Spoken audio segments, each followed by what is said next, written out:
Hey y'all, this is Miguel from Singing Tree Flutes, and I am here with Mark Granger. He is a new friend and a great brother. I'm super glad to have met him and have him in my life. And he is also a fellow flute maker. So I wanted to introduce you guys to him because I've already introduced his flutes on our website, and we are going to continue to carry some of his flutes on our website. So I just wanted you guys to meet him. This is Mark, y'all. Hey. Yep, super cool. And we've had, it's like, just like life is like a cosmic connection, you know, just it was meant to be that we met, and the people that we know just kind of linked us up. And I'll let Mark just share a little story about how we got to meet here. It's kind of cool. So I learned how to make flutes about 1.5 years ago, and Kyle Neidig taught me, and Miguel taught Kyle.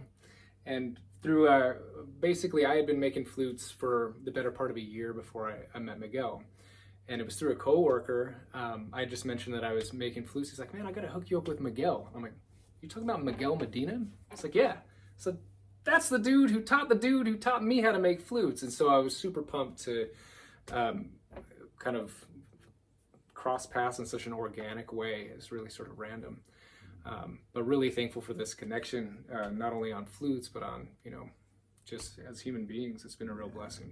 Yeah, it's cool. And so this guy, Luke Miller, who he mentioned, who he used to work for, I actually used to work with Luke and work for Luke's dad. His name was Ira Miller. And he just happened to be one of my spiritual mentors as a young man in this whole spiritual path that I'm on with sweat lodges and things like that. Ira was a key player in a lot of what I've learned, and he's passed away for a long time now, but we still have a close relationship. I'll just say it like that. But that has also been part of our connection too. And Luke, his son, never really got super into the ceremonies or anything, but Mark has. So his meeting with me, also we have that kinship too, because now we're doing sweat lodges together and have that as part of our relationship. And I will say, just because Kyle will probably watch this, I didn't like teach Kyle how to make flutes, but after he we met and he learned about me, and then since then he's come over the shop. I've taught him whatever I could teach him. I always try to help him improve his sound quality, and just kind of I guess I could say I'm a mentor to him in some ways as far as flutes are concerned. But he's actually pretty creative. I mean, that guy makes the craziest like mushroom flutes and like African animal horn flutes. I mean, he makes some really cool, unique, abstract art pieces. Yeah, Kyle is a great artist and a great teacher, and just a really all-around great dude. So it's been a beautiful, like, honestly too, to learn about Miguel, going from basically doing tree work to making flutes. That I echoed that 25 years later, where I had spent 7 years as a climbing arborist in Portland and had started making flutes, but then ultimately sustained an injury that stopped my climbing and took a lot of the fun out of the work. And so full circle to be here, holding, used to be cutting trees down, but now making art pieces and instruments out of them. It's a really beautiful full circle event. Yeah, it's a really cool thing. And my love for wood and my connection with the guy Ira, who I say I still have a relationship with too, there's something to be said about having the medicine of the trees. You know what I mean? And I joke around sometimes and say, you can see these cedar walls and stuff. Boy, my wife said she wanted to paint them once, and I was like, oh my God, like, wood is my spirit animal. Would you like paint a deer white? Like, like, don't touch it, but but no, there's like the connection with wood, not only living trees, but the wood grain and all these things. It goes so deep. And so yeah, it's a really special thing to be able to create musical instruments for other people's, spiritual paths and their healing and all of that too. So, but mostly I just wanted to introduce you to Mark. And again, we're going to carry this flute on our website too. If you see this, you can always grab it beforehand. The last one we put on was an F Paduk, but now he has this one, a perp part. I'll let him share it and play. Cool. And play it for a long time.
That was really, really sweet.